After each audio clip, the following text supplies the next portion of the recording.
Hi, everybody. Welcome to exciting episode of, well, it's not technically low key wall. Technically, we are taking over the big show. So this is, welcome. My name is Harry Price. Welcome to the Chris Spangle Show with me. Now, Dear Leader is out this weekend doing other things. That's not the big show. So I have taken over control of it and I'm controlling it now. So you get to listen to me. But of course I never travel alone because traveling alone is wrong. Certain people in certain towns will show you that traveling alone is dangerous. So I travel with a pack, and the best people like traveling alone is the great white Rhinehold. Rhinehold, why don't you go introduce yourself? Hey, this is Rhinehold, and you might hear me on the big show once in a while. But here we are today talking in a much more free-form manner, I think. So, let's have some fun. Yeah, free form, a little bit more like old school, the way we like a lot of people used to podcast back in the day. But this is, it's more fun. And of course, like I said, if it's me and we're doing like low key WAL-esque episode or something like that, like I said, I don't travel alone, and of course I'm going to have to bring Vincent with me. Why don't you go say hi, Vincent? Introduce yourself. Hello, I'm here, and I usually am here when things hit the fan and they need something to happen. So this happened to be, this episode's actually something that I came up with and presented. And since Spangle was out, they're like, all right, here, do this one, whatever, leave me alone. Well, of course, as you guys all know, like on Friday nights, we sit there at our favorite brewery of choice here in Lawrence, Trine Brewery, and we have a little walnut meeting. And we sit there and I talk about nerdy subjects, and I'm sure a lot of you get annoyed by some of the nerdy subjects, or you really love the nerdy subjects I have.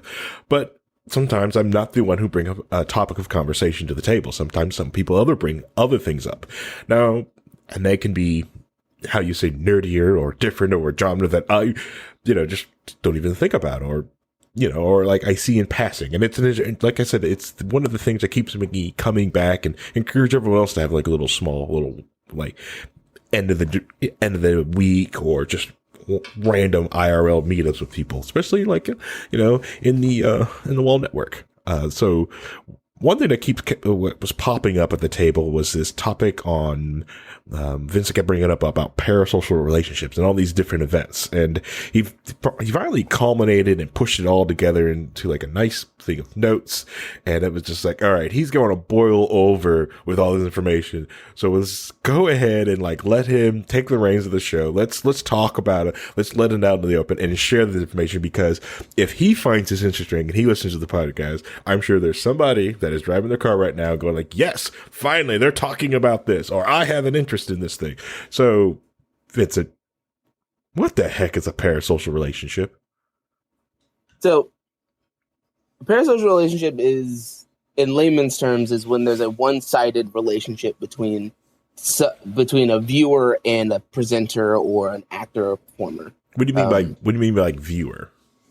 So it's more of a, like, I have a relationship with somebody that they don't have to put any effort into being a part of it, or they might not even be aware of the other person having any input into it.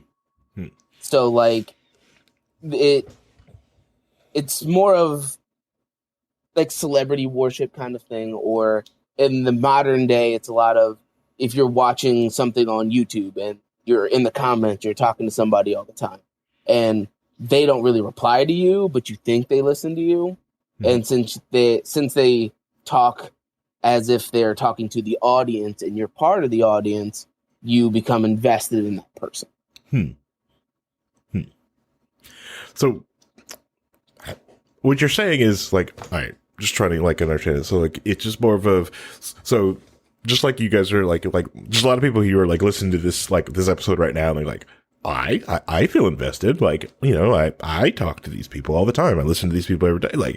Like, am I in a parasocial relationship? Is something that's wrong? What's going on here? Like, the big difference is more of, it happens a lot when there's more of a massive crowd or a massive group of people, mostly because it's usually an individual that is completely unaware of your existence. So if it's somebody, like, let's say we have somebody in our chat that talks with us all the time and we interact with that person all the time. That's different because we have a smaller community and usually we build towards communicating with each other. But then you have somebody like, you'll take Mr. Beast, who has like a tons and tons of millions of YouTube viewers and subscribers, that one in the 100 million that he has is much smaller than the one of the 10 we have. Yeah. Okay. All right. So,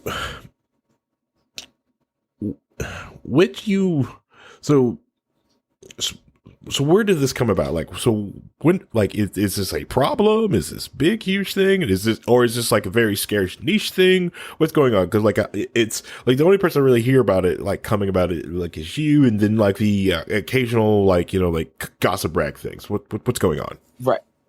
The reason I wanted to talk about it is mostly because we're still in the pandemic, as well as there's still a lot of people who are going through the pandemic. When it was the incredible lockdowns where we didn't have a lot of social interaction with other people physically.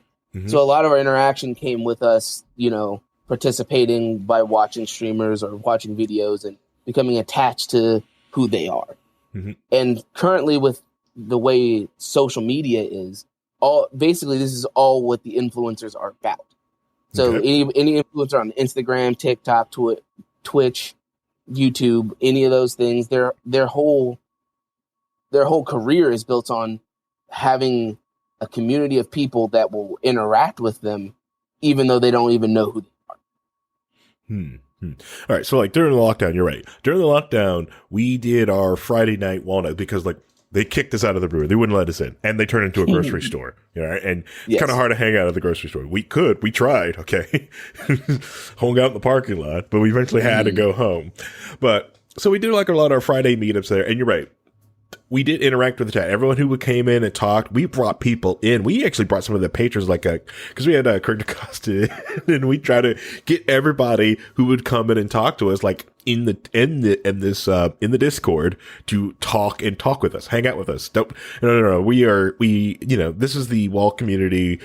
Jump in the Discord, talk to us. Do not be shy to say hi to me in the Discord. Or if you see me playing a game, like, hey, I see you're playing, Satisfactory. Can I jump in? Heck yeah, come on.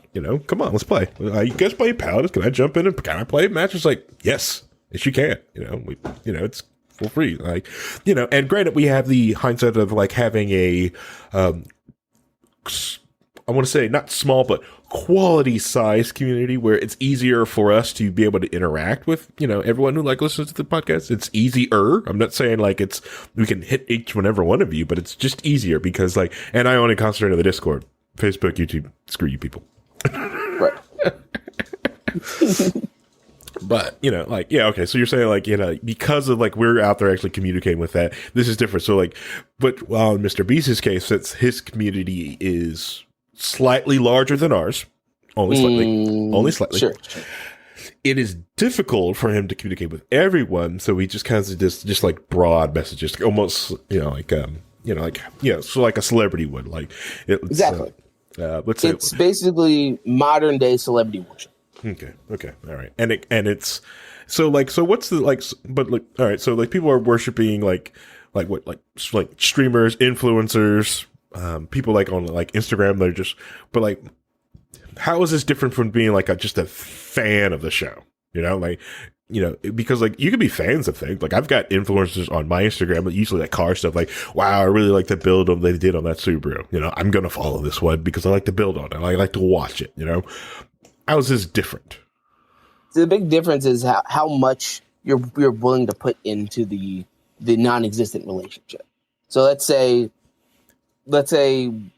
we take Mr. Beast, for example, right? We keep him since he's just massive. Let's say that being a fan of Mr. Beast, like, oh, I watch his videos and I comment occasionally.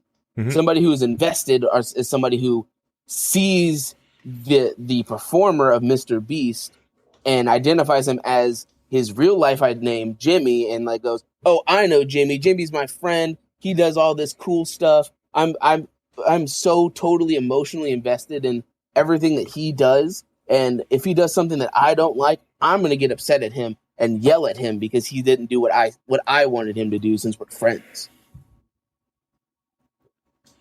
Okay. All right. Okay. All right. I think I'm trying to get the. Well, and then there's the additional issue that if there's an attraction involved, then you get stalkering issues. You get people trying to think that they're in a relationship with somebody that they are not in a relationship with in a sexual manner, and that can cause a lot of other issues down the line on that one. Oof. This is okay. All right. I think I'm kind of get the people who are willing to spend a lot of money on somebody who is way more wealthy than they are because they think that that's that person that they care about, and they're doing everything they can to support them, even though they're living way beyond their own. Yeah, and trying to get attention too from that person. So every time they pay them money, they get attention back, and that's what they're craving, is that attention. Yeah, because they're my friend, and I want my friend to know that I'm here watching the stream every day.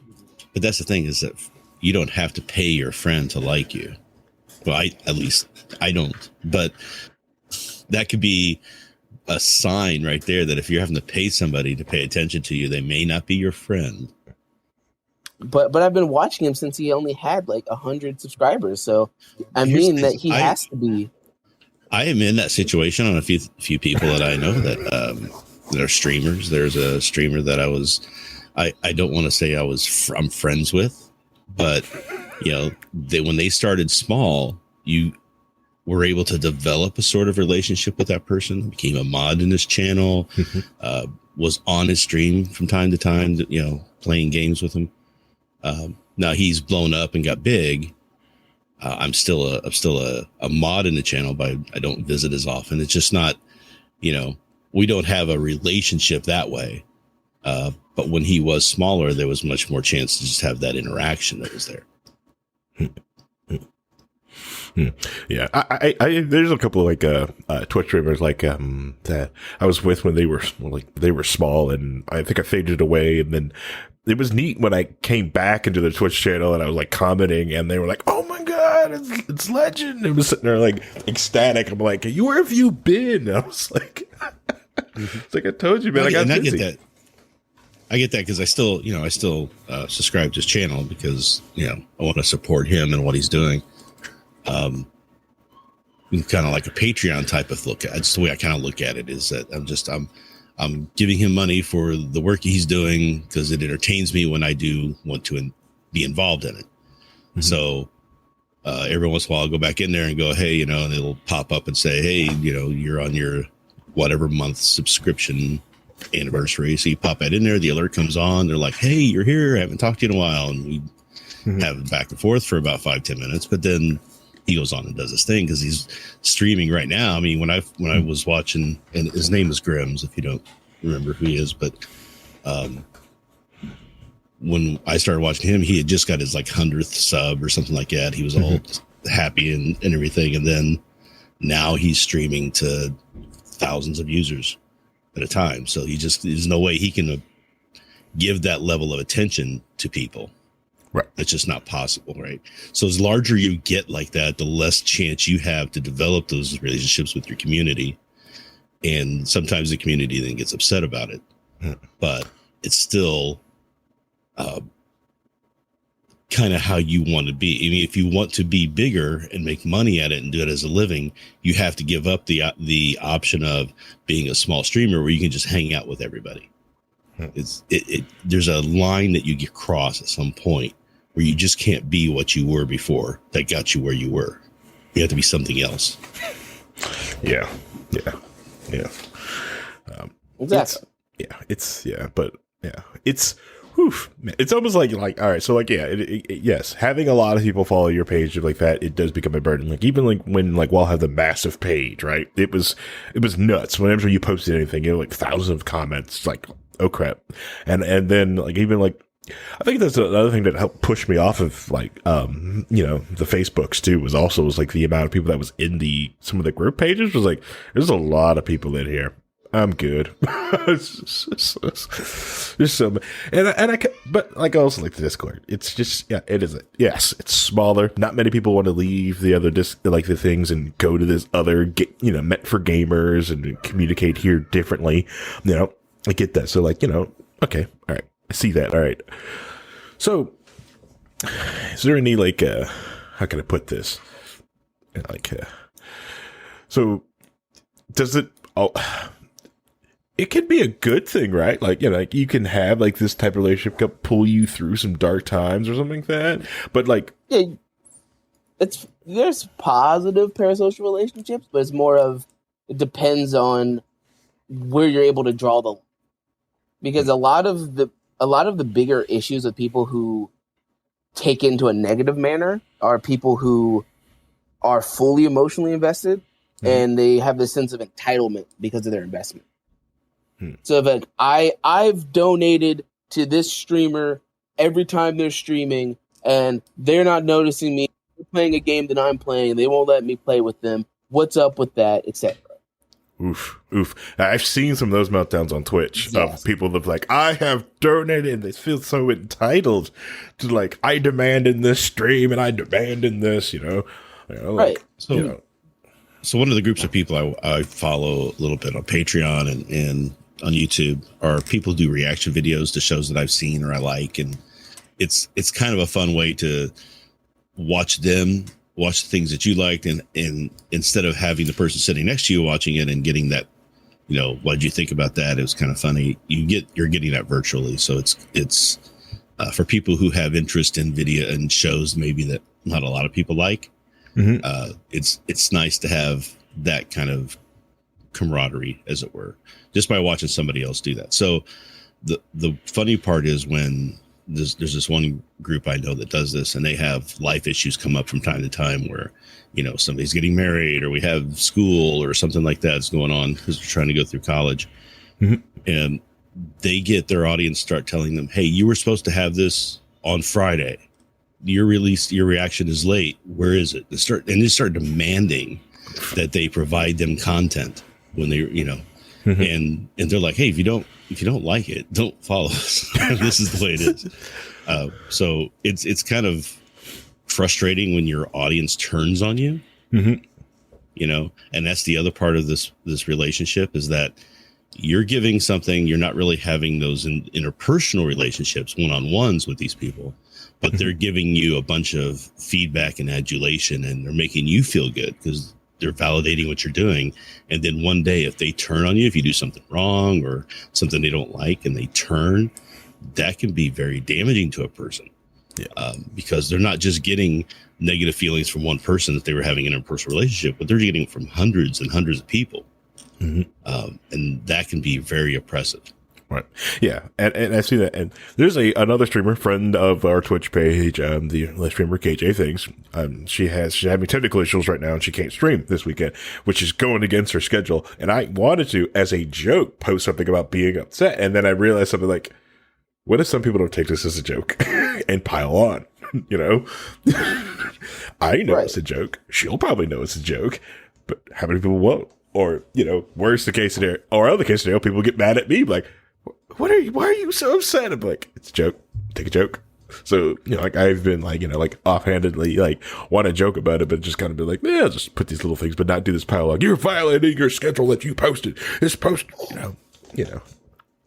because we have even here, in the, on the network, people get upset sometimes, with the show, I was very upset with Hody for not, streaming on, he streamed on Monday instead of Sunday. I was completely upset. I don't care. It's Halloween. Okay. You stream on Sundays. Threw me off.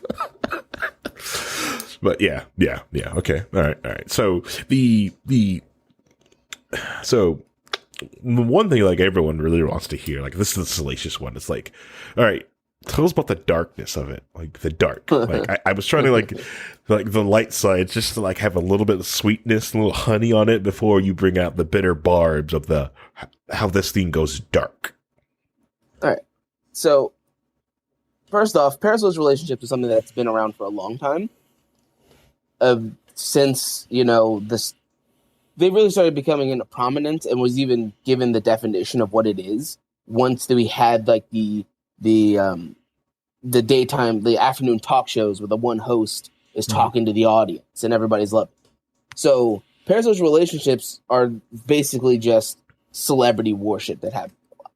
So a lot of the stuff like when the Selena situation, where the singer was there was a fan of hers that showed up and thought he thought that he was supporting her and she loved him because her music was about him, and he showed up and killed her. But like, what, Selena? Yes. Anything for Selena. And that's kind of the biggest issue with a lot of parasocial relationships, is that people don't know when to draw the line. Not to throw you off too much. Am I misremembering that? I thought that was supposed to be like the president of her fan club did that. Am I misremembering this? Or is the movie messing it up? It was the movie was wrong. It was somebody else who was a fan, but like the president of her fan club was a terrible person along the way. Okay. All right. So like, yeah, I'm misremembering, and the movie is it's messing me up.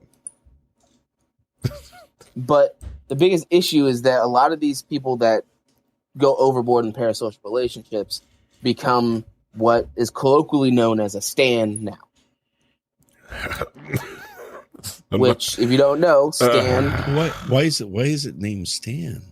There's got to be some background there, right? The reason it's a Stan is because of the Eminem song of the same name, Stan. Because he was There was a song about the candy.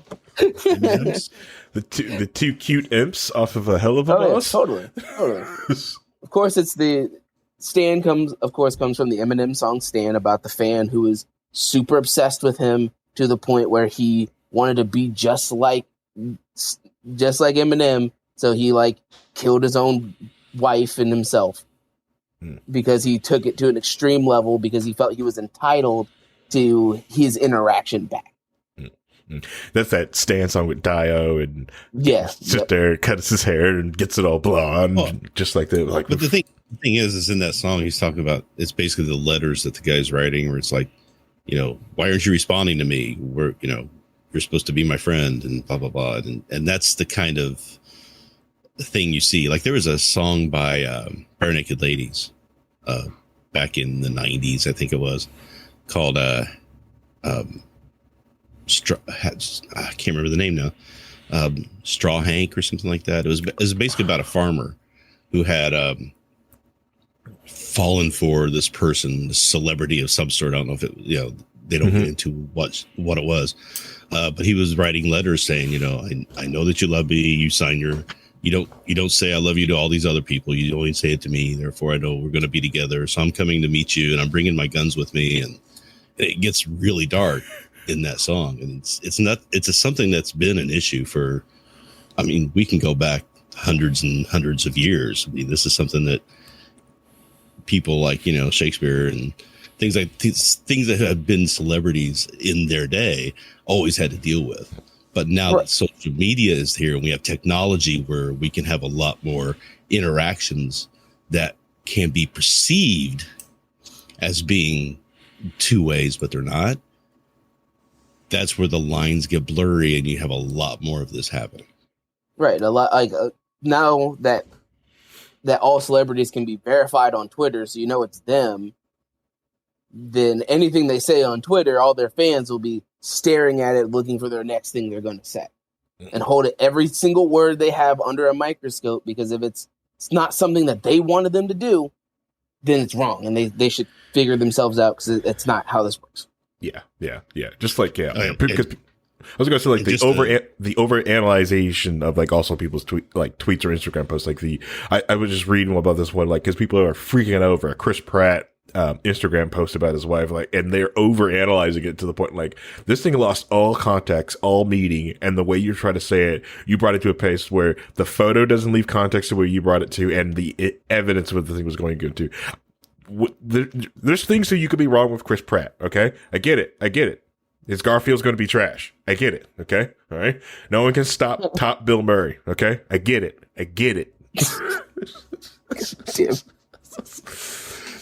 You know, it was a meme, right?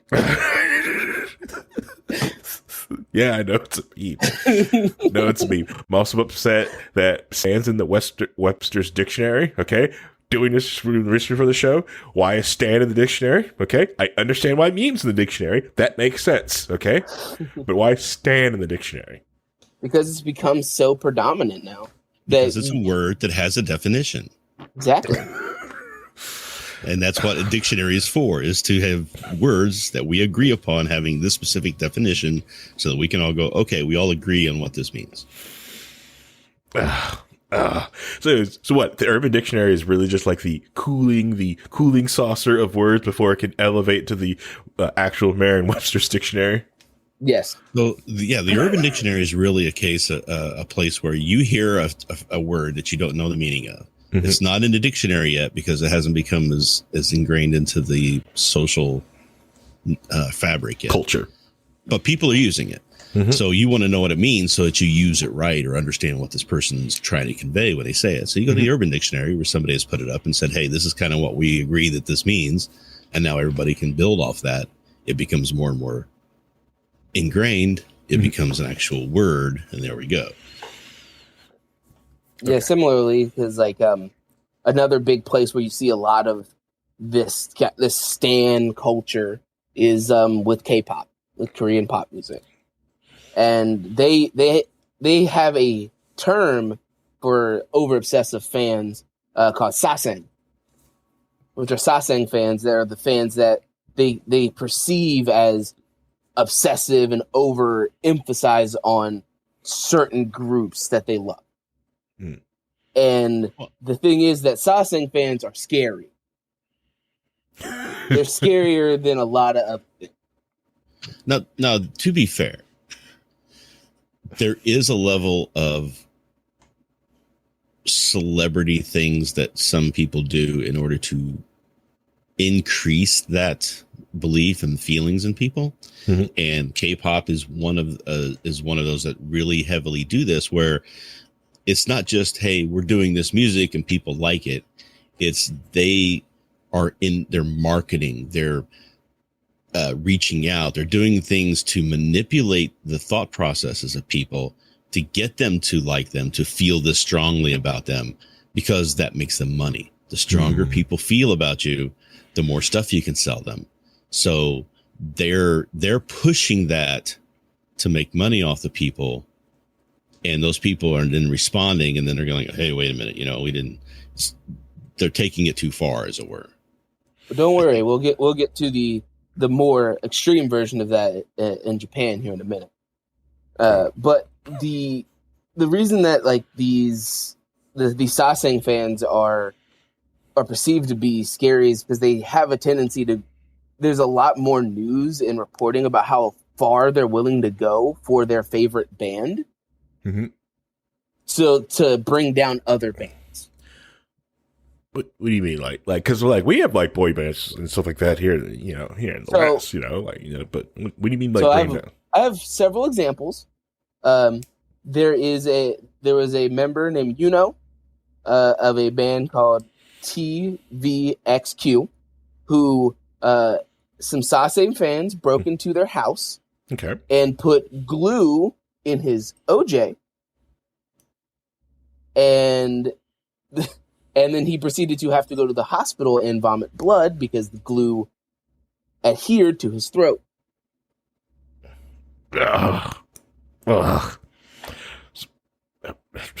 Because they didn't like him. Because that's a rival band that they don't like because it's not who they support. So, like, did this group have their own band, or they were just like stands of this other one to the point that it's saseng fans of a different group? So they were just yes. It's like, are you a Beatles fan or are you a Rolling Stones fan? So it's kind of like that. It's like if the Rolling Stones fans and the Beatles fans started having gang fights in the street, right?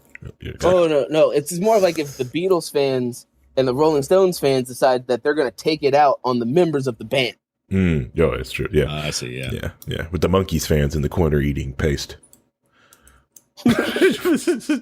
I'm sorry. If you like the monkeys, you don't need that's to go fine. down and open up this can of worms. Okay. All right. But there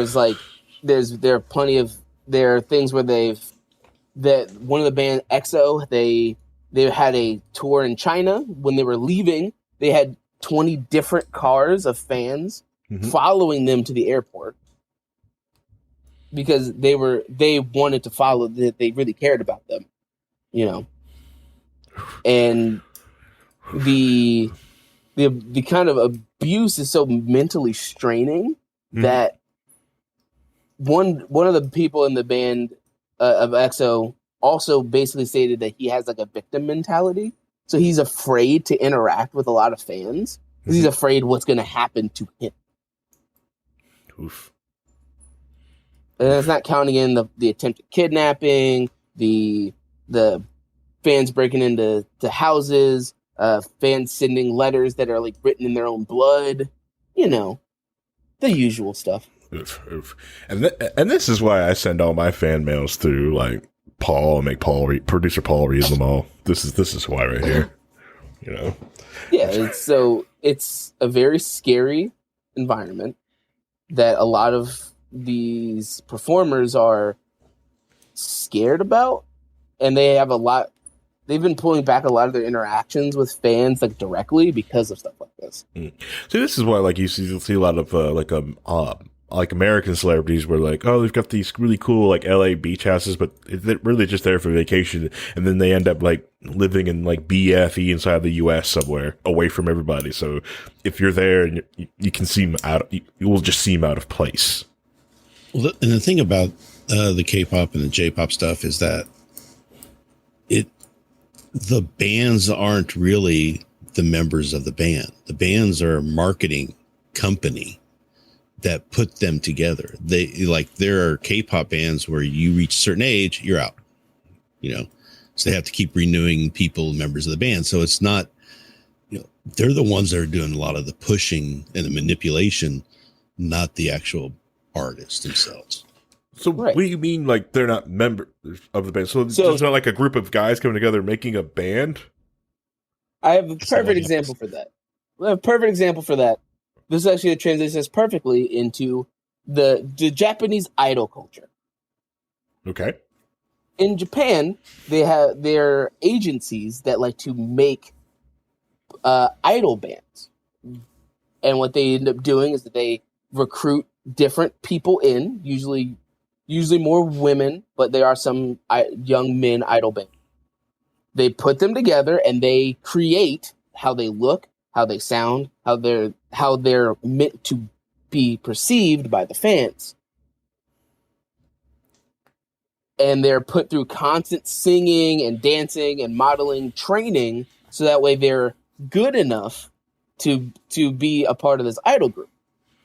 But the talent agency has all rights to that, and their whole purpose to put these bands together is to make idol groups that are profitable, that purposely profit off of parasocial relationships with fans.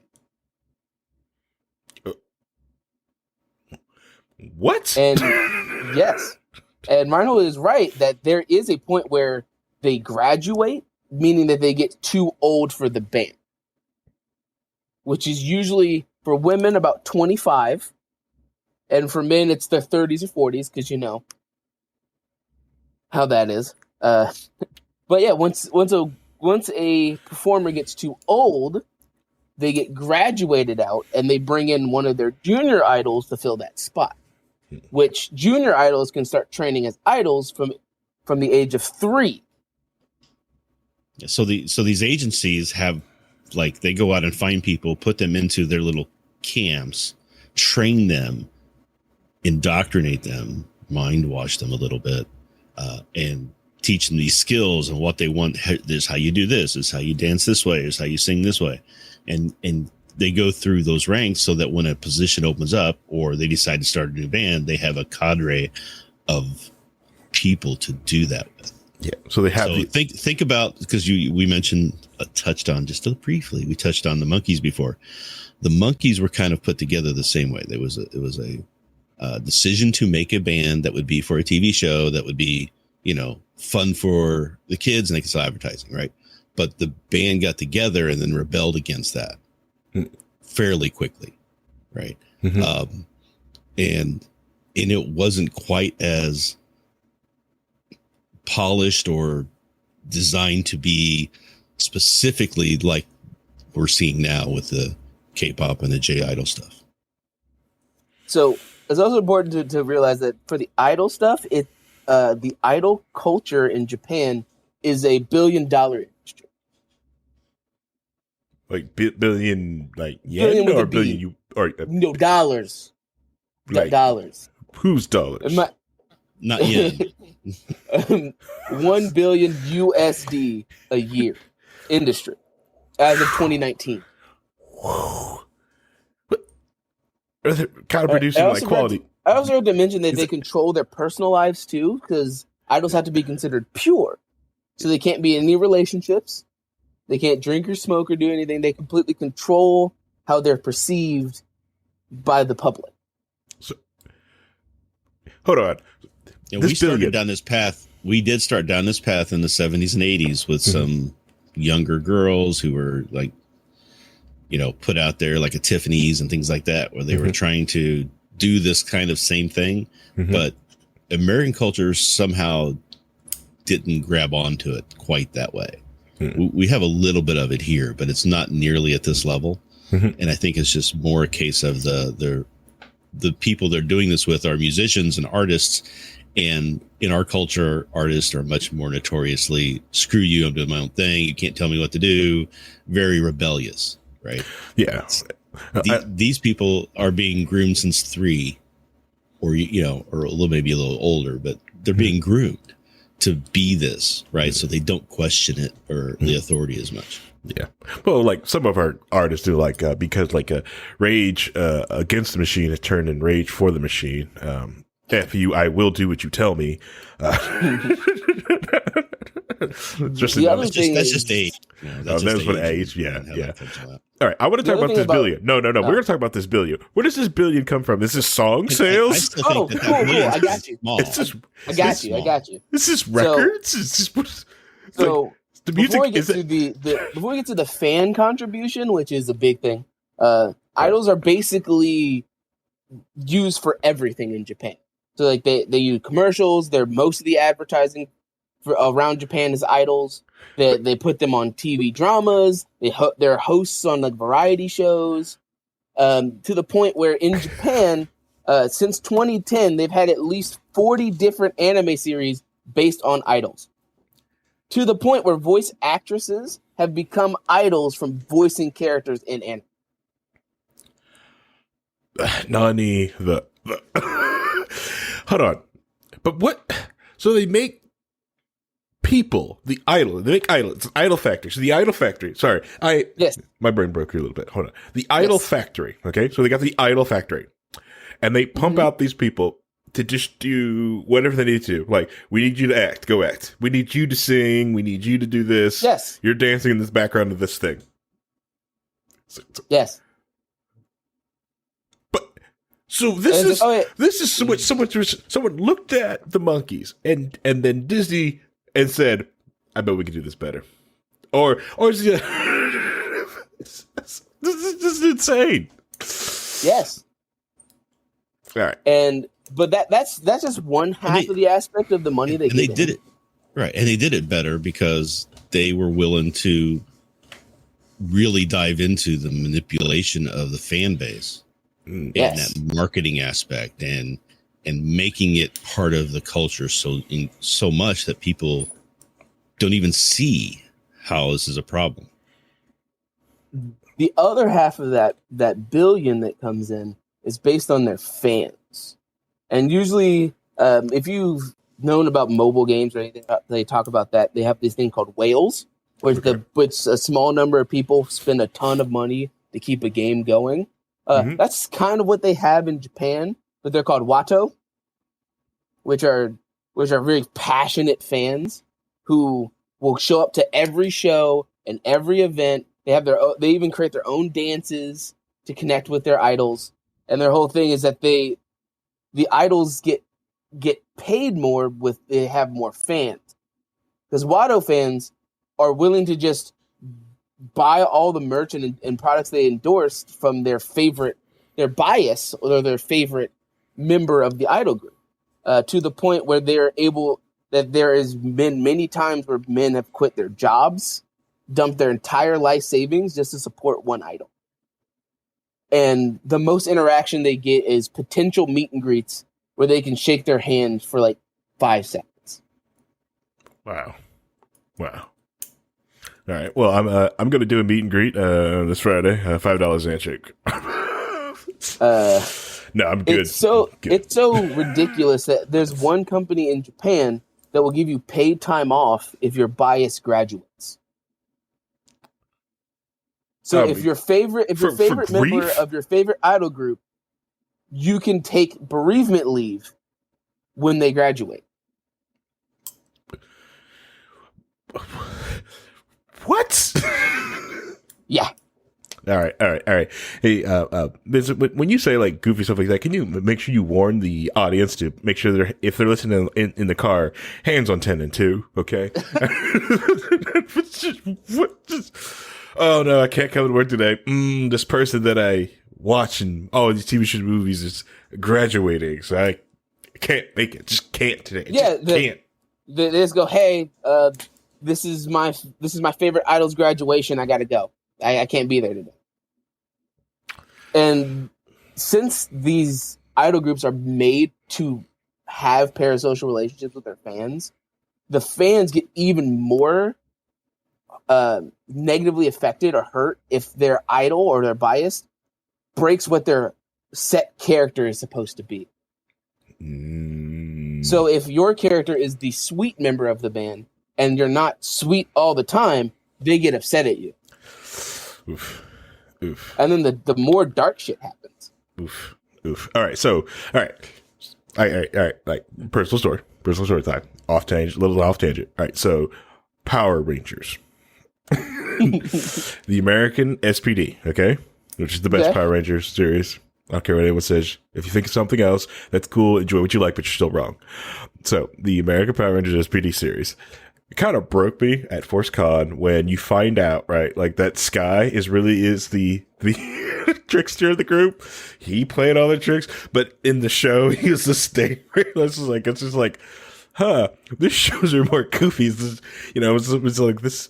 Just it kind of broke me a little bit. I was like, oh man, I can't believe that's because there's always usually there's somebody like playing tricks on sets, like even. In Supernatural, everyone there's famous scenes of Deed. Everyone talks about the Jensen Ackles pulling pranks on people on the set and warning people hey, be careful, they're going to play pranks on you. Yes. Now imagine that same Power Rangers thing you were talking about, and that same actor from the moment he's on that show until basically he dies, he has to act like that. He has to act like the character he was playing in Power Rangers. I don't think he could do that. Yeah. Because betrayed Watto fans are just as scary as K-pop fans. I've already told you guys about this once before. A Watto found an idol by looking at a picture they posted and used the reflection in their eyes to find their location.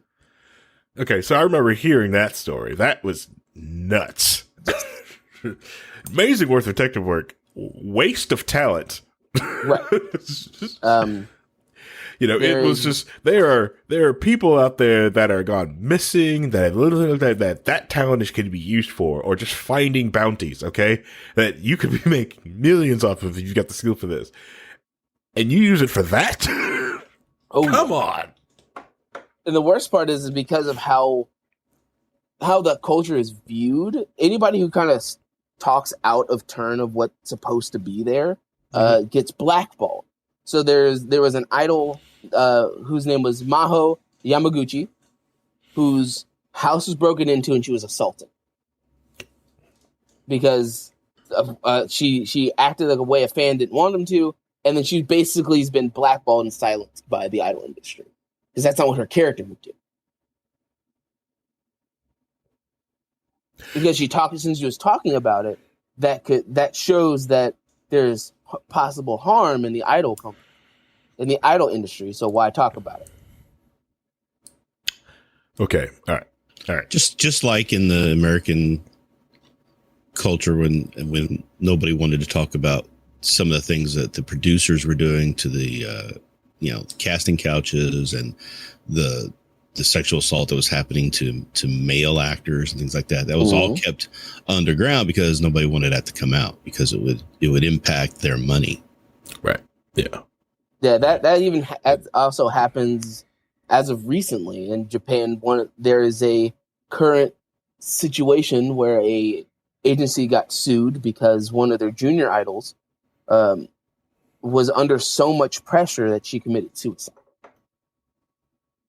Because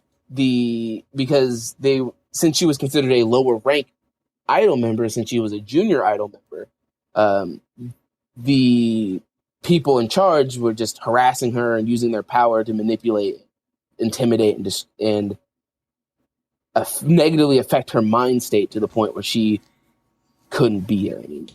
Yeah, take an example. Take what happened to Britney and her trying to grow up and being so much under the public eye and everybody trying to handle her and manipulate her surroundings. So she kind of went crazy a little bit. She had emotional breakdowns. She had a lot of issues. Multiply that by like 20 and you're starting to get what's going on in the J-pop and K-pop scene. Yeah. Okay. There's one story where there's an idol named Mayu Tomito who was stabbed 27 times by somebody who broke into her house. She lived. Okay, that's good. But she was stabbed 27 times by a fan that didn't like how her personality was. But it's a fan of the group, but they didn't like her. She wasn't their bias. She wasn't their favorite. She did something that they didn't like, so they stabbed her 27 times. Then why would anyone want to do any of this? Why would anyone want to be an idol then? Because it's a $1 billion industry, and if you start at fucking 3, you don't know better. Too is as the idols are getting so much adulation from the fans that there's a love of it. So there's a new documentary coming out from Paul McCartney about his life and the Beatles and everything else. And in there, he's talking about how when they started, and they had all the girls after them, they're like, yeah, we cultivated that we were, sexy guys and we're trying to be pretty and everything because we loved the adulation. And they're like, after a couple years, we didn't really want that anymore, but it was kind of, you couldn't just turn it off. Mm-hmm. So then they had to kind of try to get away from it. Right. So that's kind of what you see. You see that there's an emotional lift that you get from people screaming and loving you and being adulous of you and you being popular, that they go along with all this stuff until the bad stuff starts creeping in. Then they try to break out of it and they can't because they're locked in because it's so much of the culture there. So it's ingrained into the culture much more than it is here. Here we would, see somebody acting like that. We would tell them, no, that's wrong. You don't do that. We don't do the, day off work because of, your guy retiring thing. That doesn't happen. Right. And the closest we get to that, I think, is maybe wrestling fans. I don't know. You might think of it that way. But still, musicians are the same way. I mean, we do that with musicians and with actors here, but not nearly to that level, and it's not nearly as accepted in the culture to go that far down that path. So you didn't take the day off when you found out Metallica cut their hair? Metallica? If Metallica were to start playing country music, I wouldn't care. I don't care about that. The other thing is that, since idols are everywhere in Japan, it's kind of the same thing as what for a lot of our younger youth see like influencers are. Because influencers are everywhere. They're making a bunch of money. All they have to do is do this, and then I could do that. I could dance. I could sing. I don't mind. Yeah, I get paid tons of money, and then at 25, I get to graduate and not have to do it anymore. But are you willing to put in the 10 years of misery beforehand? And it's not all misery. It starts off pretty cool. I think it's like 7 years of misery. Like you get the first 3 years of this is great, and then this isn't so great. Well, it depends the on alternative. It depends on at what point you start. Because if you start as a junior idol, that's misery because you don't have any power, and they're teaching you how to do this, and you have no influence on anything. But if you become a part of a main group and you become the center, which is the one that everybody likes, then you're having that great time. Even in idol groups, they're like, not all of them are happy. But look at what happens at that age, though. You're going to go to school, whether or not you go to one of their schools or to regular school. So you're being forced to do something that you probably don't want to do. So why not do the thing that's going to get you the popularity? And the alternative is, and I have to get a regular job and work until I'm 60, 70, and never have any fun and never get any popularity and hardly make a tenth of the money that I would be making for 10 years as an idol. So it to them, they make the calculation that it's worth it. All right. I want to roll back. Or their parents do. I want to roll back a little bit. I want to circle back. Let's circle back on something. You mentioned these ranking things. Like, is it just senior, junior, or is it like, you're number 1, number 2, number 3 rankings? So like these ranking things. There's 2 different sets of rankings. There's if you're actually in the idol group, there is there's popularity rankings of the members of the group. And if you're the most popular, you're considered the center, or they put you in the middle, so you're the spotlight.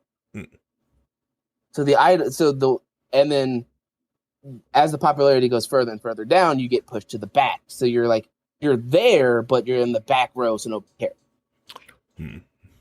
And then once in the actual agency system, there are full idols, and then there's the junior idol. And the junior idols are the ones who are trying to learn so they can join the full idol group. But but they don't get treated like full idols yet. So the agency has way more control and pressure on those younger ones because they're lower on the totem, but we don't care about you. You don't have fans yet. We don't care. Yeah, I know you're tired from trying to doing that same dance routine for the last 12 hours. So what? I don't care. Oof. You're making it hard to enjoy some of my things I enjoyed. Go back and listen to some of the interviews later in life of somebody like Shirley Temple and what they went through, or the our gang people, and the conditions they worked under when they were kids. It wasn't all sunshine and roses back in the day. We've put a lot of laws in place specifically because of how these people were treated when they were younger. Yeah, because it did it's supposedly gotten slightly better. You can listen to Jodie Sweet's podcast. She was not pop. She does. I don't know if she has podcasts, but Jodie Sweet what's her name on Full House? Was Stephanie the middle child? I'm a middle child, so I like to when she was on Steve-O's Steve-O, who lives in a van now, blew out his money, now lives in a van. Who saw that coming? Whatever, he lives in a van. It's all probably all medical bills. Probably nothing, a little bit of drugs, all medical bills and future medical bills. Steve-O's clean now, by the way. Just like I said, it's all medical bills now. Fixing the years. Because he looks super old now. And it's like, wow, that's man, does he got lotion? What lotion is he using? He needs more lotion. But anyways, that's where I got Steve-O. Steve-O's pretty cool. Steve-O's a cool guy. And he's gone through a lot. Anyways, he had Jodie Sweet on his podcast. They was talking about growing up, when they started she did Full House. She was sitting there reading the script and stuff at 3-5 years old. They're super young, and they allowed her to go to the school she wanted to go to. It's the on-cast school, and it was just this. That seemed okay, It's I feel more comfortable hearing that type of story. That thing that makes me go like, oof. I'm gonna do more research of what I listen to. What? You don't want Gunther to go and have to learn a dance routine every day for the next 6 months, 12 hours a day, like pageant moms do with their kids, and get them, dance lessons and how to be a pageant specialty, and go on. And that doesn't happen here. Yeah. Totally Well, if you guys want to know, Gunther is very rebellious. The one thing that I don't care, like her activity that I just kind of do because her friend is doing it and I kind of pay for it to do, she freaking loves. I don't care about it. I don't really push her to this thing. I don't care about this activity, but she freaking loves this. It's just a little like gymnastics thing that she's into. This is like the junior gymnastics, because, she's going to be way too tall to be like a gymnast. She's already taller than most. But she has fun in it. She loves it. Swimming class. Trying to get her to do swimming. No. She refused. And this is the one thing I want her to be able to do. You need to learn how to swim. One, this will save your freaking life one day, or you may save someone else's life to learn how to swim. She doesn't want to do it. She doesn't. And I'm frustrated and proud at the exact same time. Like, I'm so proud of you for rebelling against what I want you to do. You will do the thing, though. You will do it, though. I'm so proud of you. Do it, though. This isn't going to stop. And I did tell her, like, hey, once you learn, hey, we can stop, but first you got to learn. Once you get it, you can tread water, go to the side of the pool. You can be an okay swimmer. You don't have to be a strong swimmer. If you go into like too rough, you have to be a strong swimmer. You understand the difference, which is like my wife. I try to tell her like, there's a difference between swimming in the pool and swimming in the ocean. Even like I brought her Lake Michigan, like, okay, this current gets kind of strong. He's like, yeah, there's a big difference between swimming in a big body of water versus a pool. The pool really doesn't have currents. It's not pulling you, it's kind of stagnant out there. Like that thing will, it'll grab you and just take you along. So you start floating and next thing you know, you could be down the other side of the beach, but teach her how to swim like they did to me in the Navy. How do they teach you, Brad? Right home. Get you in this huge swimming pool and get you in line and say, okay, push you off this platform and say, okay, let's see how long you go. No, I'm just being a little facetious. But I mean, when I was a kid, I doubt it. Swimming when I was like 5 or 6, I think. Enough to kind of tread water and whatever. But I know some people who are like, let's just take them and pop them in the water and see how they do. And then we know where we need to go from there. Well, I wanted to go earlier, like last year at this time, but the beer disease happened, and so delayed everything. I wanted to get her in early, because I seen all this stuff, and then it became really, really hard because like because there's tons of like places you can teach them to learn how to swim. But I wanted to go to the school that's close because it's like 5 minutes down the road from my house. I could easily get there versus like go to the Y. Yeah, the Y is cool. That's 25 minutes down the road. 5 minutes down the road. And that one's always booked. So I found one which started on Saturday morning, which worked out great. I kicked them out of the house and, they go swimming. But, all right. So sorry for the detour of my personal life. That's fine. We'll jump from this nice, wholesome story and we'll bring it back to the U.S. and stuff around us. Okay, well, if that's the case, then we technically need to stop for like a small break. Technically, okay. So this is when so insert break here. So I don't have the control of the big O, broadcasting thing that can insert these things, but I do have control of Twitch, and I can set a break there, and so it actually will give like a small little ad break and give us a break and actually get a break period in the audio. So I'm gonna do the small one here real quick. Okay. Yeah, which technically it's even pre-roll as we could talk because like the people, if you're subbed to the channel, the Twitch channel, you actually are viewing us talk here in real time without having to see the pre-roll ad. So congratulations on subbing. Oh. Yeah, don't you like idol culture, Harry? Don't you like it? Don't you love it? It's different.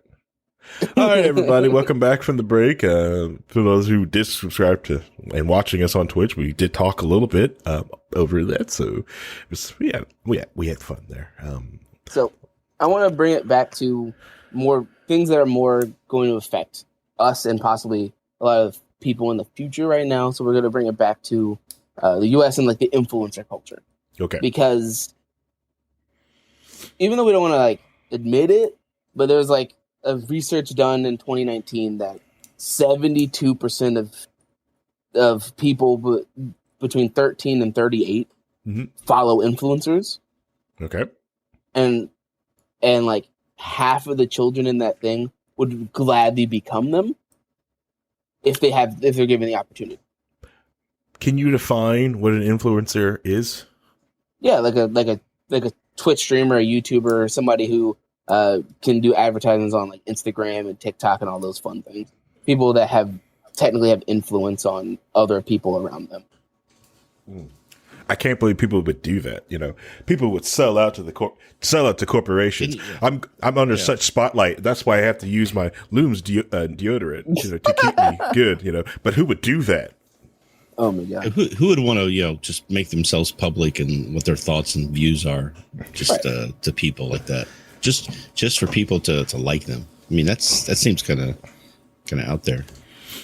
Because the big thing is that the influencer market is now the modern day celebrity for a lot of people. And even though they're still the big movie star celebrities, a lot of people don't really gravitate to them as much as they used to. Now it's more about, well, this is the person I follow on Instagram, and this is the person I enjoy on YouTube, and etc. Well, the thing is we have the technology has changed things up, right? So it used to be you got your news from one or two sources. You got your entertainment from a couple different sources. It wasn't so spread out as it is now. So now there's a lot more entertainment choices. There's a lot more people who are celebrities, as it were.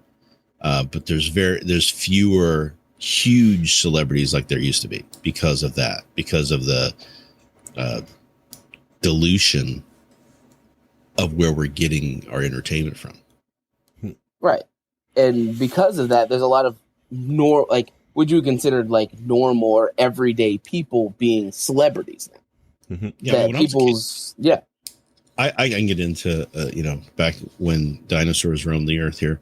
The thought of like me becoming a popular musician or an actor or something like that, it was like wouldn't even know where to get started. You'd have to move to New York or LA. You'd have to try to get discovered. You'd have to work and fight in order to get there. And so few people ever made it there. So it's like, there's no real chance. But if I had the tools that people have today to get their voice out and to become popular like that, just by sitting at home and doing the thing like we're doing right here. Mm-hmm. If I could have done this when I was 16, 17 years old, when I actually looked good, I wasn't such a horror to look at, as it were. I think there could have been a much different trajectory for me and for a lot of people because we didn't have the opportunity. Now, like you said, 54% of the people are like, yeah, I want to do that. And it's because it's not as much of an investment. It's not that hard. You just go do it. Right. Well, Rhinehold, I'm not going to let you bully your appearance and just let you get away with that. No. If everyone can see Rhinehold in the camera, he looks really good. He's got that classic, like mature men's beard going on. It looks nice. Okay. All right. Nice, long, flowing hair. He could easily get a shampoo commercial with his hair. Okay. All right. But see, Rhinehold, that's the other thing is that like now at this point, you don't even have to have the physical appearance to make it happen. There's people like Corpse Husband who doesn't show his face and who kind of has who has a very low, deep voice. And then there's a called Lesbian Nerdy. She has an avatar that she uses as an avatar of what I pretty much think she probably looks like, but she's never done a face reveal. And She lives in Korea. She does, she does this Wheel of Time stuff, and she's hilarious. And I need to find out where she's got her avatar software from, because it's top notch. It's better than anything I've seen from like FaceRig or any of these others. Right. But yeah, there's a great way to go about it doing that way, to kind of hide your face. But the VTuber market. The reality is when things are now so inundated with so many people involved into it, the audiences are expecting to see your face, and so they can become connected to you easier through that mechanism, right? So there's a give and take there.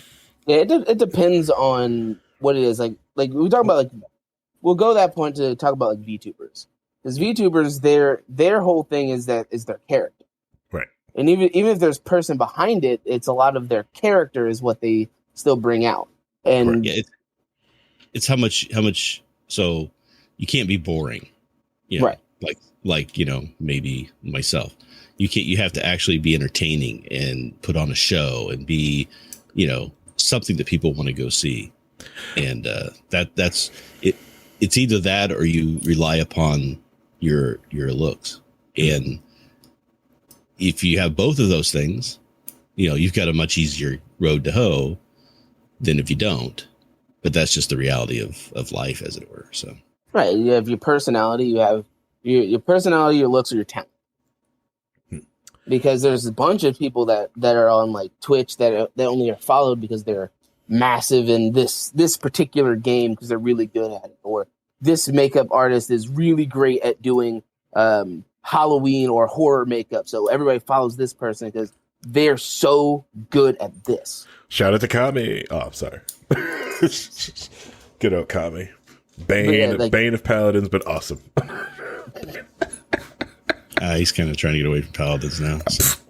I can understand it. I've gotten away from Paladins. He's going through some stuff. He's having some fun. But that's, I do enjoy Kami, and I do follow him a little bit. So yeah. And I will say that not all these communities are like following streamers and having some sort of parasocial relationship doesn't always turn into awful. It doesn't always bloom into terrible things. There have been plenty of times where, since this is some of the stuff I watch, like there is a VTuber named Watson who decided that she was going to do a 12-hour stream to donate to charity. And once she was planning on adding do more things when she hits like a certain point, and then by the first hour she hit the 1 million that she wanted for charity. Another one, Iron Mouse. She in her personal life, some of the stuff she's revealed is that she has some really bad medical issues. And she was starting to stream, but she was going to need donations so that way she can get a new desk, so that way she's not in her bed all the time. And she has a way to get out of her bed and get to the desk and do that. It's because that's the only way that she feels like a person, is doing these streams, because she can't interact with humans because of her immune system. Yeah. And before she was even done explaining, she had hit her goal. Oh, wow. And Iron Mouse is a VTuber, right? Yes. Okay. Just want to make sure we're talking about the same. But there's plenty of those kind of things of like good that happen within these communities that can come from that kind of connection with the people they're watching. And I think especially the Twitch and YouTube communities like that, you see a lot more of that than you do see the negatives. I mean, you see the negative stuff in some of these chats, but most of the times the streamer gets rid of it quick. The person gets banned, anybody who's causing trouble are out. But there's a lot of positive stuff happening in all the streams that I usually go through. And if it's not being positive, then I won't be in that stream. So right. That's part of it. So that's what a lot of these people get popular. Now, there are some popular streamers who are popular because they're a-holes. Yes. Right. We will not name names, but I know exactly who the assholes. I know. And it's just like, why are you people watching this guy? He's such an asshole. And then people are just like, he's funny. He's ribbing on everybody. And it's just like, yeah, but he's not really funny. Right. You know, what's wrong with you people that you like this? Yeah. You know, it's the thought process I have. But because like, but I see this all the time where you're in there and somebody's having a bad day, and then other people will come in and tell the streamer, hey, you know, I'm going through a whole bunch of stuff, but coming here and being in this community and listening to you and having fun with everybody else in the chat has made me feel better. It has helped me in some way through a negative or a dark space. So a lot of that happens that you don't hear about, mostly because it's kind of common, but also because there's no sensationalism to it. You'll hear about the bad stuff, the doxing and everything else. You'll hear about that stuff, but you won't hear about all of the positives that happen. I will get into that in a second, but like another great example is Jacksepticeye. He's doing a thing that's the first 2 weeks of December. He's doing a thing called Thanksmas, where anybody who's streaming, you can apply to be a part of it, and it all goes to a charity to help build houses for people who need them. Oh, nice. And it's open to anybody who wants to stream. They just have to sign up, and then it all goes to that fund. And isn't Extra Life next week? I think so. So next week, Extra Life is a thing where all the Twitch streamers get together, and they're all doing things for children's hospital, wasn't it? Yeah. Yep. So I watch Co Carnage a lot. So I mean, Co, not so much lately, but I used to watch him a lot. And then he's always doing that, where he starts off and says, "We're going to do this charity. We're going to try and get this much money in Extra Life," and he hits it almost immediately.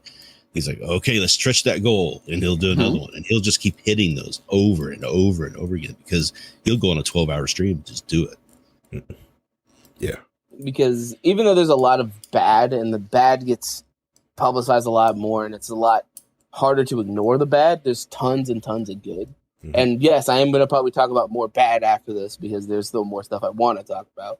But there's lots of good that happens in these communities because you have that connection with the person that you're dealing with. All right.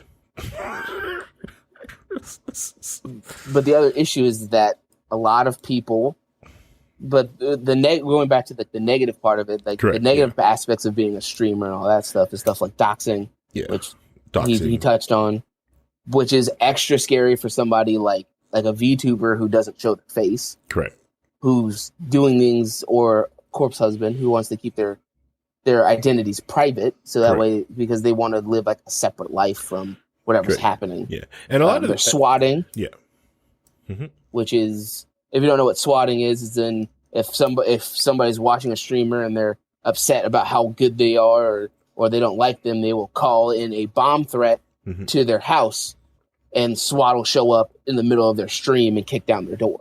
Right, and a lot of people see this as like this harmless, but this is not. People have died from swatting attempts, and that's why like anytime like a lot of streamers like that come up and like do these things, like I try to warn them, like, hey, find out who your local police department, tell them who you are, tell them what you do, because if a lot of them, especially, have becoming well aware of these things are happening around the country, because not only does this protect you, but also protects the police department, because like a lot of people own guns to defend themselves. And if the police are going there rushing it because they think they're going in there to defend somebody, to protect somebody, and all you're hearing, because you got your headset on, is someone kicked your door down, you could end up returning fire. You get hurt, they get hurt, all bad situations. So just tell them, like, hey, I'm blank streamer, this is my page, I do this. If something happens, or someone calling or something like this, come on, I'm just doing this. It could be something like that. Most police departments are fine. Non-emergency line, walk to your police department and just kind of explain it to them. It's very simple. It's kind of scary at first. You'll see one when you bring it up, you'll get that one person like, I don't know why you're here. This sounds goofy, and then someone eventually will pick their head up and go, I know what you're talking about. Let me get your information. It is scary at first, but there will be someone, especially like I think I did it for the police department. I did it for the Lawrence Police Department. They knew exactly, like, okay. It took, like I said, like when I walked in there, one person looked at me like I was a goofy person, and then someone was like, no. Here, let's talk. Yeah. So yeah. If you want to prank a streamer like that, send them a pineapple pizza or something. No, don't send anything to other people's houses. Don't do that. No, it's bad. Yeah, there's no I mean, like, there are Unless you're- streamers who have actually set up where you can tip people by sending food to you. Correct. Yeah. It's yeah, set that- up so that they don't know where you live. It's Yeah. done Right. through Yeah. the system. That So stuff it's is such a weird fine. way. Yeah. Yeah, that's silly. That's But if fine. you found out someone's address online by doing other methods, right? Don't send things to people's houses like that. Okay. Don't Right. do that. That's bad. Not going to think it's cute. Now, if they have a P.O. box, that's public, and go ahead and send things like that. I always thought about getting a P.O. box so people could send things to me. And that's but, why you know, most streamers do a PO box instead of yeah. here's my address, send stuff to me. Also, if you're setting up a P.O. box, personal preference, if you ever want to stream or set up a P.O. box like this, don't do it in your town. If you got a small, especially you have a small town, don't do it in your small town. Don't do it in your city. Do it in somewhere that you're acceptable, where you can drive through, that's away from you, okay? Because you're putting this address where you have to go pick this thing up. People will follow you. People will watch this thing. If we've done nothing for the last hour, I should tell you that there are people out there that Right. are a little silly. Okay, people get silly and squirrely. Okay, all right. We're not talking about fun squirrely Dan. Differently squirrely. Sasang fans. Yeah, so that's fan. When you set that PO box, make sure to put it in a secure area, somewhere that's away from you. Don't poop where you live. Okay, this type of thing. Just because this PO box is right here, it's really easy to get to. Heck no, I'm gonna go to the PO box that's over here in this major city. That's far away from me. Good luck. You know what they need to do, and this is something I just thought of. Somebody needs to set up a service like a UPS or something like that, where they can set up a PO box, and people deliver to that PO box, and then that they take that and then mail it to your address or something. I was literally thinking the exact Like a reverse That would be a proxy really PO cool box, service. kind of like a Sort of- like a Cloudflare of PO boxes. Yeah, basically. So it bounced around before it gets to you. All right, well, To be fair. business idea out there for the An reverse onion router of the delivery. onion router. No one knows. No one knows. Okay, sorry. The other big thing that needs to really be touched on is the combination of the fact that these people are normal people or everyday people, not normal people, and that we don't really know who they are behind them. So there was a big issue that happened in the fighting game community because of people showing up to events, young women showing up to events, thinking that they know who the streamer is, and terrible things happening involving the P word Oh no. Oof. and the R word, Oof. Oof. because there's no way of knowing exactly who these people really are. Mhm. And a lot of these people, some of these people, especially like professional gamers and stuff like that, are not very old. Their whole life has been playing video games, so they don't really have a lot of social experience. Right. I can give an actual example of that where I will okay with naming names. Okay. There is a group of people who make online content and have for a long time called Rooster Teeth. And if you've heard of Red versus Blue, which is one of the first internet shows and things like that, it was done with Mishima. They got real popular. So they do a lot of other things now. They do Ruby and things like that. So they have a thing where they play live video games. Achievement Hunter is the name of the group. Yeah. And one of the people in Achievement Hunter, he was married, had 3 kids, I think. He was 2 or 3. And his name was Ryan. And a lot of people liked him. I mean, I liked watching his content. He was very funny. And he kind of had a persona of being the crazy guy, the guy who would kill you without thinking about it. But it was always like a persona type thing. But it came to light that he was actually going to these conventions that they were doing and grooming fans, young female fans who were underage, to go back to his hotel room, and he would have sex with them. Right. And then So this came out, and the initial person who talked about it, everybody started saying, no, you're lying. This can't be true, blah, blah, blah. And then more and more people came out, and it became very obvious that this was happening. So he was immediately fired. Everybody that he was working with, all the group, because they were real close. They used to sit next to each other every day. They knew each other. They went to each other's house. They become friends. Right. Were completely shocked and just devastated by it. Right. And it just destroyed that whole community for the most part. And they're rebuilding, and they're doing good work. And they've tried to eliminate all the videos that he was in from their catalog. Yeah. Which hurts because he was in a lot of stuff. But they're trying to move on from it. But it's like how that one cancerous person, hurting these other people, and hurting his own family, can really infect the communities like that. Because as you were talking about it, it gave me enough time to fully look up some of this stuff. So in the fighting game community, there's a big tournament called Evo Evolution, which is basically like the equivalent of the fighting game Super Bowl, right? That's where they have all the big tournaments. They announce these big games. They have massive stages, and that's where they all play. So one of the co-founders, Evo was canceled last year because one of the co-founders it came out with a lot of sexual misconduct and abuse issues with people that showed up to the Evo events. And it canceled an entire fighting game tournament that it wasn't just one game. It was literally people's livelihoods that they've been working all year for across like 15 different games like that, because somebody decided that I'm going to be an awful human being. Wow. And wait a minute, like, so Evo, this is the one where like a lot of the like if you see like fighting game like good clips from that crowds there, this is majority of them where they come from. Yeah.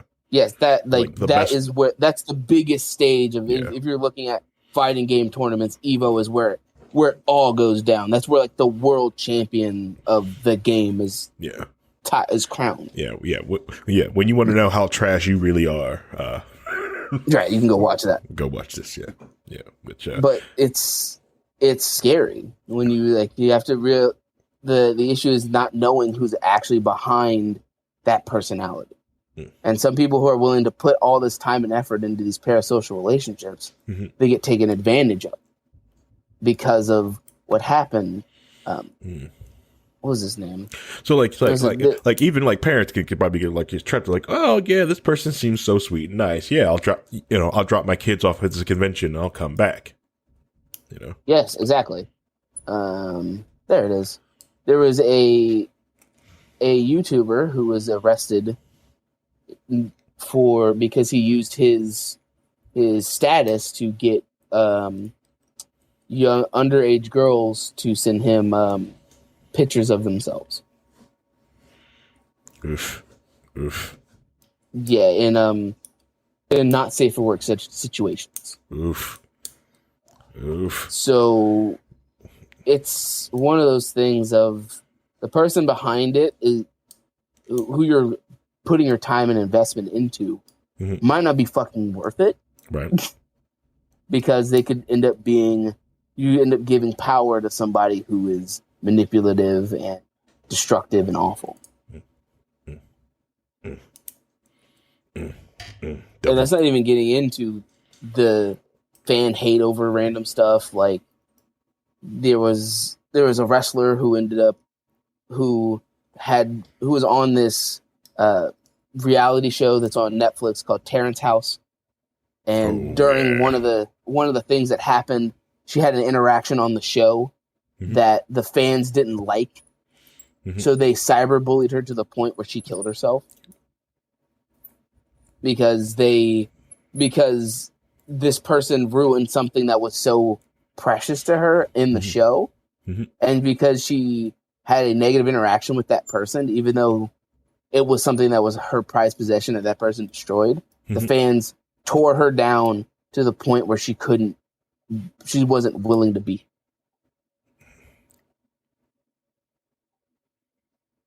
and it's that blind mob mentality. A lot of things that happen. And there's even events that happen that aren't even necessarily related to the fans pushing. Some of these people who get into like influencing have mental issues that they're avoiding, and some of those will flare up and become visible, very, very ugly. Like there's a, I watch people do reactions. Like I said before, there was a reactor who suddenly just stopped posting, and when people were like, "What happened?" and they went and found out he had gone into the woods and killed himself. Another 2 reactors that I know both stopped doing any reactions and then posted publicly that they were going through a program because they were, suicidal and they were trying to get help. And, so they would say, we're not posting anymore. We're not doing any more reactions. We're just going to do, this is just too important for me, for my mental health. And, they occasionally would post like, here's my new support dog, because they would get an emotional support dog. And it was kind of the cliche, but they were doing that. And it was helping them. But you have to be careful when you're following an influencer or following a YouTuber or whatever, that they're just people. They're going through shit too, just like you are. And I always try not to make sure I'm not putting any undue pressure on them for any reason, because you don't know what you're messing with. Correct. Sometimes with that. Right. And they don't know with their fans what they might be messing with either, because you don't know if somebody's just trying to be nice to you or if they're going down a path that you want to avoid. Right. So you have to play that line. Yeah. Be very careful. Both sides of that screen. Another great example is recently PewDiePie talked about a video where he was in a very bad depressive state where he ended up he was abusing alcohol. And he was either drinking or making YouTube videos, because those are his only 2 escapes that he had. And when he stopped drinking, he felt like it was like missing a friend, because of how addicted he was to it. Is this like does this happen like because of the lockdowns, or like just happen like? No, he was talking about it. He did it like, I think it was like 2019 or something. Okay, all right. Oof. But he was going through it. He recently came out about it, and like there was a point where he stopped. He took a break from YouTube because YouTube is a job. Yeah. And people don't realize that it is a job for a lot of people, and it's very stressful, and there's a lot of pressure on them, especially if you're doing like content every day. Right. And it isn't like doing like this content creation job. It is very incredibly stressful. This is why, like, I applaud when like the solo creators take some time off. Like Crowder, he takes July. Is it July off that he takes off every year? Here, our network, we take off in January. At the end of December, January. Like, so, like, if you guys don't see us for like that long, or it's just me gaming content, it's like we do this break every year. All the time, because we all need to step away and take a break. I really didn't understand it at first as a listener, but when I got onto the show and started doing, like, oh god, I needed the break. I was like, I need to do something else real quick. And because the treadmill of YouTube or comment on Twitch, it is an incredibly all right. So like this Twitch page, right? Like that we're streaming on right now, an amazing growth in its first year, right? Because I was streaming all the time. But the moment I stopped because I started working full time, it just plateaued, right? And it's really hard to get up there because I'm not streaming the same content all the time. I'm not on there all the time. I'm not cultivating the thing to get there. And it gets in your head like, will I never do that? But you have to. It was more of I realized this thing, like, it made me want something out of the Twitch page more than I wanted. Like, I'm not trying to grow. I want to grow just to get my word out there. But the main reason I stream game was because I want to show people the game. And I need the audience's help. I need your help to help me finish one-player games also. There's no way in heck I can do a one-player game by myself. I've seen me not do it. I've got a backlog of one-player game that I will not finish, and it's not for, it wasn't for Twitch. There's some 2 multiplayer games that, wasn't some people in this room I wouldn't even finish, right? So Resident Evil 6. I haven't played Paladins since the last time we played together, I think. Well, same. I had my famous blow up. Yeah. We have not played in a long time either. Yeah. Other stuff. Because Jagger ass sucks. Okay, Jagger ass sucks. Yeah, right? Killed it. I just finished Bard's Tale 4. I mean, I got that years ago, and I finally finished it recently. So nice. And I could be streaming that stuff. It's just that when I decide to play, it's just random. And it's just like, if you don't have a schedule on YouTube, it's really just you're just end up talking to nobody because nobody knows you're there. And it's YouTube does YouTube does. And I want, since we're on YouTube, I want to rag on a little bit. Discoverability on YouTube is horrid. Dog crap. Right. It's so bad. I mean, everybody else does it better than Twitch, and it's just so frustrating because if I go to YouTube, I can go to the main YouTube page and they'll try to tune what I watch to, and say, hey, you might like this because you watch this other stuff. Mm-hmm. You try that on Twitch. You're not going to get that. You're not going to get people like what you normally watch presented to you. You have to go searching for it, and then that becomes horrible. Yeah. So getting started nowadays is just terrible. Yeah. Like, and for some, I'd recommend doing YouTube and then switching, and doing a Twitch app on top of it. But yeah, Twitch likes to promote the top streamers all the time, and it's just like, yeah, but they're the ones they've invested money in.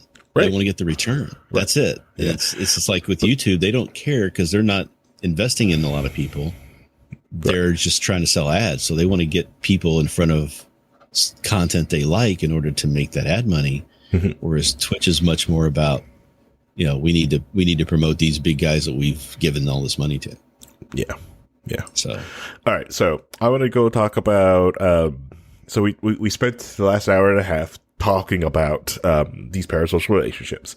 I want to now talk are the warning signs that we can see when someone's having these, possible solutions, and then we'll wrap up. Okay. So what are the some of the warning signs? What? No, we're not going for 4 or 5 hours. No. I thought we were going to do a massive old time streaming. No. My car needs to be. I have a broken car. Okay. All right. I have similar issues. I know what you're saying. Maybe when I really do feel like doing some old fashioned really long stream. I think I might because I really don't. I'm hoping the food shortage hits turkey because I have not bought my turkey yet for Thanksgiving, and I kind of hoping they all sell out. So I'm not forced to cook one because I really don't want to do that. And I'm hoping I get to do honestly, I want to do a pork shoulder. I want to do a 16-hour pork shoulder again. And if I do that, I'd probably just stream the entire time, put the camera on the temp, and then just take breaks of oh, it dropped 5 degrees. Got to be right back, guys. Pause. Go up there, put some wood on it, come back, turn it up, because it's not like I can look at it. I can't. The one thing I'm doing is watching the temperature. I'm manning of a fire. And it's drops 5 degrees, add a coal, add wood, add coal, add wood, just keep adding, and subtract dash, All right, I distracted us. I'm sorry. Yes, you did. Yes, you did. So, all right, let's start with you, Vincent. Let's go with warning signs and possible solutions. So, the biggest issue with parasocial relationships is that in a lot of things, in moderation, they're okay. Mm-hmm. Because yes, it's okay to be a fan of somebody. It's okay to be invested in what they're doing. But if you decide that if you realize that in your off time, all you're thinking about is what this streamer was doing and at this time, and that's all you care about, it might be an issue.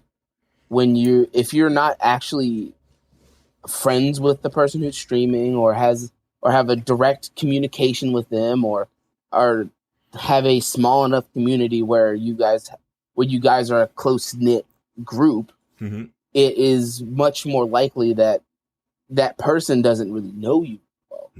And that person is going to just keep doing their content. So having a small amount of parasocial relationships, of being invested in that you want somebody to do good. You want them to get better. Yeah, you'll donate every once in a while because you have the money too.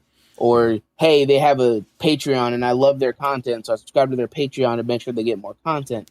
Those are all fine. But when you start demanding they do stuff for you, when you start getting upset when they don't release something when they're supposed to release it because, oh man, something in their life happened and now that thing you wanted has been on pause for a while.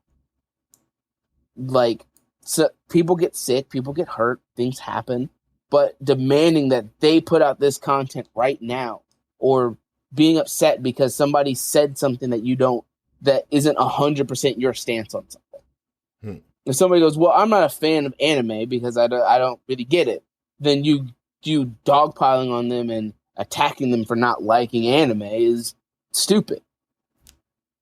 And because you perceive them to be your friend, you end up harassing them instead of just supporting them like everybody else. So it's really important to just to start realizing when you're getting too invested, and also know the fact that the people on the other side of the screen don't want to date you. They don't know who you are. You can donate millions of dollars. They don't know who you are, and they don't want to be with you. And realizing that they're preying on your emotions to have you interact more is another thing you have to be cautious of, because not everybody does that. Some people do, but it's one of those things of, yes, they're attractive, or yes, they're everything you look for in a partner, but they have 200,000 followers. What do you think that your $100 donation every stream is going to get you? Right. Nowhere. Yeah. So the biggest thing is that the only real solution is realizing what's happening and understanding that this is what's happening. But it's emotional manipulation. And it's hard for a lot of people to see through emotional manipulation, especially with like the celebrity stuff and the idol stuff and the K-pop stuff. And that's how things are marketed to affect your brain in that manner. I have an example, but I don't know if I want to get into it on this. Oh my God. There are people who will go to strip clubs. Oh.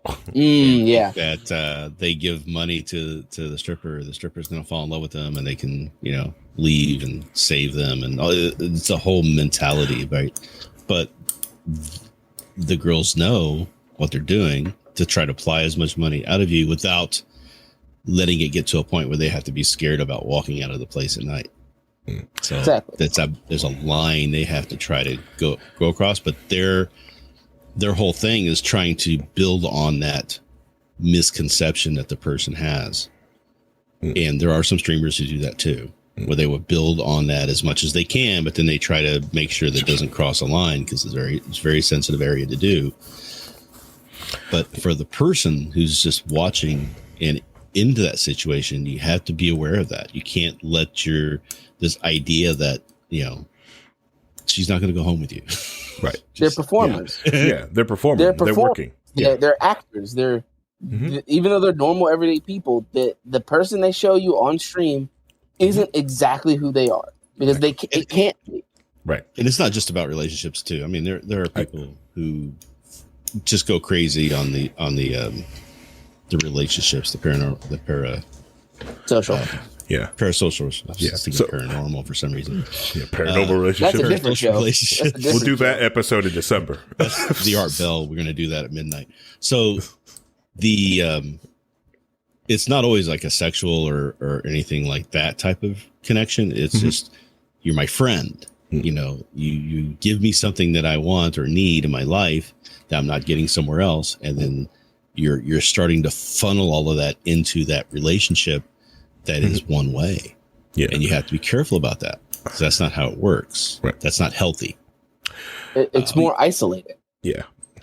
Well, I think that everybody, and I'll just say this right now, I think everybody should be going to a therapist sometime. Like, even if it's once every 6 months, to just get a check-in and talk about some stuff, just so that you're getting somebody that you're talking to that's able to give you a clear, unbiased view of what your relationships are, what you're doing, how you're living, etc. Make sure your mental health is okay. If you feel like you need it more than that, definitely go more than that. But That's a great way to check in with yourself, so you don't go down a rabbit hole like that. Because if you are going down that rabbit hole and you talk to somebody every 6 months or whatever, it's going to come out in that conversation, because if you're going down that rabbit hole, it's all you're thinking about, and it'll come out in your conversation and they'll catch it. That's good. Yeah. Right. If you decide to pull your whole life savings to support your bias, then, they'll come out. Yeah, that's a great solution there, Rhinehold. But just checking in. So by therapist, you mean Joe Rogan, right? That counts, right? Well, since you have such a close relationship with Joe Rogan, you should be good for that, right? That should be good for it. Good. Another big thing is because it's so isolating, because a lot of people put this time and effort into it. Make sure you have time to check up on your IRL friend. Human beings need skinship. Period. Meat space. Even if you're a guy and your only friend groups are men, ask him for a hug. Even if you don't feel comfortable with it, you need skinship. You need human interaction, human contact. Everybody needs a hoodie. Exactly. Yeah, hugs are great. Hugs are awesome. Human touch, human interaction. Like I always like a lot of time when someone goes like, "Man, I just feel so isolated." I always suggest like, when you take a Brazilian Jiu-Jitsu class, you're going to get lots of touch. You're going to get some exercising. You're going to feel like and that's a lot of people when they do Brazilian Jiu-Jitsu, like, I feel amazing. Touch. You just, even though you're like wrestling, you're touching and working out. The endorphins in your brain is just like, it's firing off. It is an amazing time. So I recommend Brazilian Jiu-Jitsu. You don't have to do BJJ, but I recommend it. I have a different, I'm a kind of an isolated person. I prefer not seeing anybody or talking to anybody physically. Just stay in my little room, my little house, my little world, and choose when I want to talk to people. But you also have somebody that's also there that you can still gain skinship from. If they have a pulse and it's in the same vicinity as you, and they have skin on them, then you can at least touch them, high five, whatever. That's just the lady that lives in my house. Is that my roommate? I don't have that anymore. All right. So we got some great solutions. We got some warning signs. We got some good checkup. So so if you made it this part of the episode, you're like the best types of fans. Awesome. You guys rock. You can listen to anything in the world, but you decided to listen to us. So we're going to go ahead and do share, like, and subscribe. You gotta say share, like, and subscribe. No. Click that notification bell down there. Right there. Oh my god! Not a YouTuber. I'm trying to get used to the saying it. Smash that button. In the doobly-doo. Hit it in the doobly-doo. Hit it in the doobly-doo. Or what's it on Rumble? Do the thing. Yeah. Do the thing. Do we have a Rumble page yet? Do we want one? I check it out because like I said, anyways, no, I'm going, no, stop it, Rhinehold, stop it. I know what you're trying to do. All right, let's go ahead, wrap up, final words. We'll let Vincent go first, and then Rhinehold, and then I'll and end this three-ring circus. All right, final thoughts. The reason I wanted to talk about this is because this has been a kind of a concept that's been sitting in my mind, especially during all this lockdown. Especially during the lockdown, a lot of other people surviving the lockdown, not having a community of people to hang out with, not having a pod of people that you can go see every day, at least once a week. It's scary, and it turns you more towards the digital. And with how much social media, no matter how much we hate it, is advancing, especially with stuff like metaverse. Don't even get me started on that. Human touch is going to, human interactions are in person are starting to seem less and less often, especially with people working from home, especially from people that don't have to leave their house to do a lot of things now. So it's important to realize that the person on the other side of the screen you're watching might not be the person you think they are. They might not even know who you are. And no matter how much time and effort you put into it, there's a high likelihood you're not going to get anything back from it. And understanding that that's the scenario and that is something that has happened in life for a long time. Mm-hmm. And there are billion-dollar industries based around that concept of you give us money, you get to shake hands with pretty girl.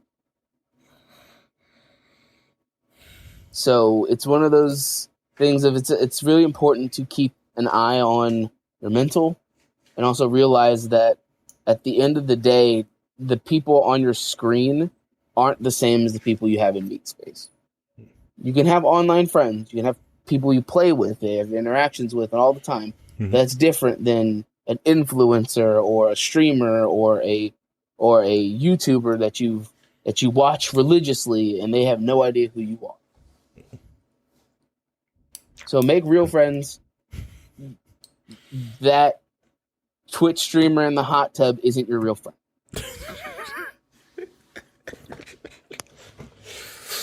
All right, that's good. Good, Rhinehold. Just like to say that everybody should just, and I said this in the last episode, and it kind of applies here again too. Just know yourself.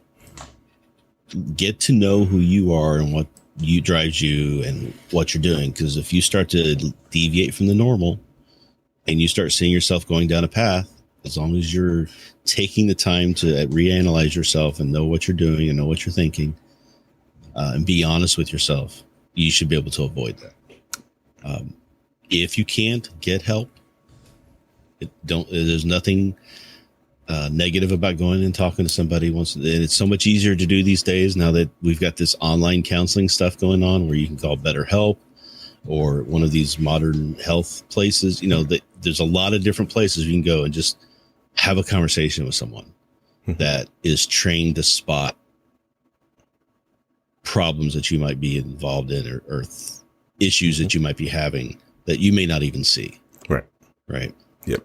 There's a value to that. And I think everybody should at least, even if it's just an online once every couple months or whatever, just talk to somebody about that stuff so that you can keep your mental health clean and you're not falling into any of these traps. And that, I think I was talking about it last week about politics, because a lot of times we get into politics and we start going down a path and then, you know, it's not healthy the way we're doing these days. So always try to be concerned about your mental health first before anything else. Yep. There's some weird stands for certain caucuses too. But yeah. Oh yeah. There's weird stands for everything here. No names. Anyways, yes. Well, yeah. The online things is not as the online counseling is not as good as for face to face, but for a check in or just the first step, because some people are like, well, what do I talk about? Trust me, it's do your own research on it. It's an amazing time to go, like, just to have someone talk with that is trained to be able to get the words out of you so you can talk. Just like you run a vulnerability scanner on your application or you just run antivirus on your computer once in a while, the thing does it to your mental self. Okay. Then, I do. And as long as we're talking about this, I do have one thing I want to bring into. If you are talking to somebody like a therapist and you find that they're not good, immediately jump to someone else. So yes. I know somebody who went to a therapist and they got into talking to the therapist, and the therapist spent half the time talking about themselves to the patient. Bad. No, that's not what they do. They're not trained. They're trained not to do that. You should not know anything about your therapist's personal life, because you should be talking about you and you alone. And that's what the focus should be. And not every therapist is good. And not every therapist is good for you. So if you find that it's not working, or you're not getting what you think you need, or you're finding that the person is talking about themselves too much, go with someone else. Right. Get a different person. Try it, because you don't want the impact or the thought thinking that therapy just doesn't work because you're talking to a bad therapist. Yep. Right. You need to find the match that matches. Correct. Yeah, you don't want to take yourself out of that. Like, just You don't want that to be the negative impact to prevent you from getting the help that you need. Yeah. It's like going out getting a like a tattoo. Most these people who do tattoo are tattoo artists. They do tattoos. You know, they're artists. If you want a certain tattoo, right? You want this, right? If you go to someone who doesn't do that style, you're going to get it. You know, oh, those tattoos are junk. Blah, blah, blah. Yeah, but you wanted this spooky style. You want someone who does Disney stuff. What the heck is wrong with you? You know, that's on you. That's more you than anything. Okay. So yeah. Go out, and it's also okay to, like, you know, to tell them, like, hey, I want to try a different therapist. So even it's okay to try them out. It's okay. It's fine. You know, it is your life. You live it how you want. You control everything going on to it. So, like I said, we've been doing this for close to 2 hours now, so we're going to end the stream here. Thank you for everyone who's listened this long in the show, because this is getting not that long in the tooth, but can get even longer because we have a lot more stuff to talk about, and I can feel. Hey, one more thing I want to say. And Rhinehold's trying to get this to go like 4 hours here. You see him? I'm going to cut him. It's okay. It's okay. Cut him off here. Like I treat dating. I cry in the corner and don't interact. All right. Like I said, like I cut them all off, cut them off, cut them out. Anyways, so. Thank you for listening to the Chris Spangle Show. I hope we'll be back next week for like your regular scheduled programming, but this is what you get today. So thank you, everyone. Have a good night and adios. I enjoy, like I said, it's, you know, you guys can listen to anything else, but decided to listen to this. So thank you. Bye, everyone. Bye.